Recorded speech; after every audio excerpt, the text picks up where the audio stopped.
ಪಾಕಿಸ್ತಾನ ಆಕ್ರಮಿತ ಕಾಶ್ಮೀರ, ಕಣಿವೆಗಳು ಮತ್ತು ಶೌರ್ಯದ ನಾಡು. ಪಾಕಿಸ್ತಾನ ಆಕ್ರಮಿತ ಕಾಶ್ಮೀರ ಪಾಕಿಸ್ತಾನದ ಈಶಾನ್ಯ ಪ್ರದೇಶದಲ್ಲಿ ನೆಲೆಗೊಂಡಿದೆ. ಇದು ಮೋಡಿ ಮಾಡುವ ಕಣಿವೆಗಳು, ಹಿಮದಿಂದ ಪೋಷಿತ ನದಿಗಳು ಮತ್ತು ಸ್ಥಿತಿಸ್ಥಾಪಕತ್ವದ ಹೆಮ್ಮೆಯ ಪರಂಪರೆಯನ್ನು ಹೊಂದಿರುವ ಭೂಮಿ.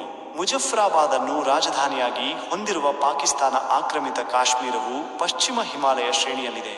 ಇದು ಗಿಲ್ಗಿಟ್ ಬಾಲ್ಟಿಸ್ತಾನ್, ಪಂಜಾಬ್ ಮತ್ತು ಭಾರತೀಯ ಆಡಳಿತದ ಜಮ್ಮು ಮತ್ತು ಕಾಶ್ಮೀರದಿಂದ ಆವೃತವಾಗಿದೆ.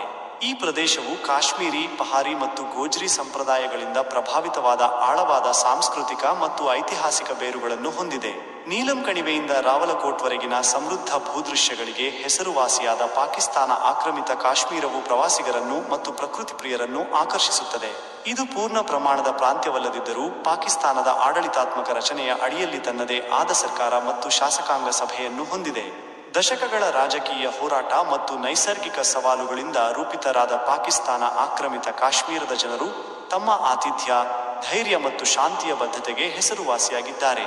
ಇಂದು ಪಾಕಿಸ್ತಾನ ಆಕ್ರಮಿತ ಕಾಶ್ಮೀರವು ರಮಣೀಯ ಸೌಂದರ್ಯ, ಸಾಂಸ್ಕೃತಿಕ ವೈವಿಧ್ಯತೆ ಮತ್ತು ನಿರಂತರ ಶಕ್ತಿಯ ಸಂಕೇತವಾಗಿ ನಿಂತಿದೆ.